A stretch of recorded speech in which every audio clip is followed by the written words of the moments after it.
Hi friends, welcome to my channel. இப்போ என்ன பார்க்க போகிறோம் அப்படின்னா தமிழ் சிலபஸில் இருக்க அழகு 3ல் இருக்க நிறுத்து குறியீடுகள் பார்க்க போகிறோம். இது எந்த புக்கில் இருக்குது அப்படின்னா 8th புது புக்கில் இருக்குது, அதேமாதிரி 10th ஓல்டு புக்கில் இருக்குது. வாங்க பார்க்கலாம். நிறுத்து குறியீடில் ஃபஸ்ட் ஒன் கார்புள்ளி, அதை இங்கிலீஷில் வந்து கமான்னு சொல்லுவோம். ஃபஸ்ட்டு ஒன் பொருட்களை எண்ணும் இடங்களில் கார்புள்ளி வரும்.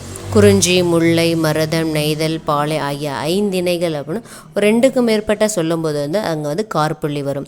ரெண்டாவது ஒன் கடிதத்தில் விழிமுன் கார்புள்ளி வரும். இந்த விழித்தொடருக்கு முன்னாடி அன்புள்ள நண்பா அப்படின்னு அதில் வந்து கார்புள்ளி வரும். வினை எச்சங்களுக்கு பின் கார்புள்ளி வரும். எடுத்துக்காட்டு பொழிலன் தோட்டத்துக்கு சென்று வாழை இலை பறித்து வந்தான். நான்காவது ஒன் மேற்கோள் குறிகளுக்கு முன் கார்புள்ளி வரும். குழந்தை நிலவை பார்த்து கார்புள்ளி நிலா நிலா ஓடிவா என்று பாடியது.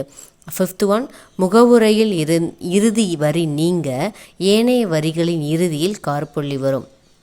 எடுத்துக்காட்டு அந்த கொடுத்துருக்காங்க, அதை பார்த்துக்கோங்க. ஓகேவா? பழைய 10th புக்கில் கார்புள்ளியில் என்ன சொல்லியிருக்காங்கன்னா ஒரு பாயிண்ட் மட்டும் எக்ஸ்ட்ரா இருக்குது.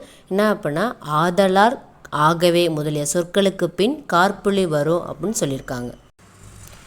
அடுத்து வந்து அரைப்புள்ளி. அரைப்புள்ளி வந்து இங்கிலீஷில் வந்து செமிகோலன். ஃபஸ்ட் ஒன் ஒரே எழுவாயில் பல வாக்கியங்கள் தொடரும் இடத்தில் அரைப்புள்ளி வரும். எடுத்துக்காட்டு கரிகாலன் கங்கை வரை படையெடுத்து சென்றான், கனக விசையுடன் போரிட்டான். இதில் என்ன இருக்குது அப்படின்னா கரிகாலன்ற ஒரு எழுவாய் தான், அவர் தான் பல வாக்கியங்களை தொடரும் இடத்தில் கங்கை வரை படையெடுத்து சென்று கனக விசையுடன் போரிட்டான்.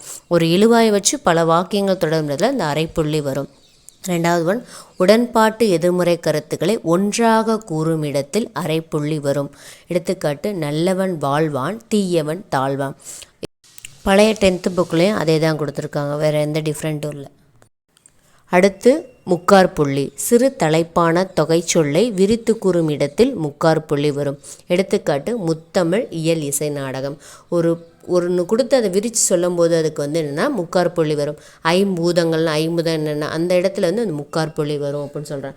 அதேமாதிரி பழைய 10th புக்கில் ஒருவர் கூற்றை விளக்குதல், சிறு தலைப்பு, 100 பகுதி எண் முதலிய விவரங்களை பட்டியல் முறையில் ஒன்றின் பின் ஒன்றாக தரும்போது முக்கார்புள்ளி இடுதல் வேண்டும்.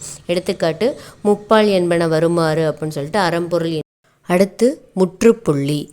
ஃபஸ்ட்டு ஒன் சொற்றொடரின் இறுதியில் முற்றுப்புள்ளி வரும். எடுத்துக்காட்டு கல்வியே மனிதனின் வாழ்வை உயர்த்தும். செகண்ட் ஒன் சொற்குறுக்கங்களை அடுத்து முற்றுப்புள்ளி வரும். எடுத்துக்காட்டு பார்த்துருங்க. தேர்டு ஒன் பெயரின் தலைப்பெழுத்தை அடுத்து முற்றுப்புள்ளி வரும். அடுத்து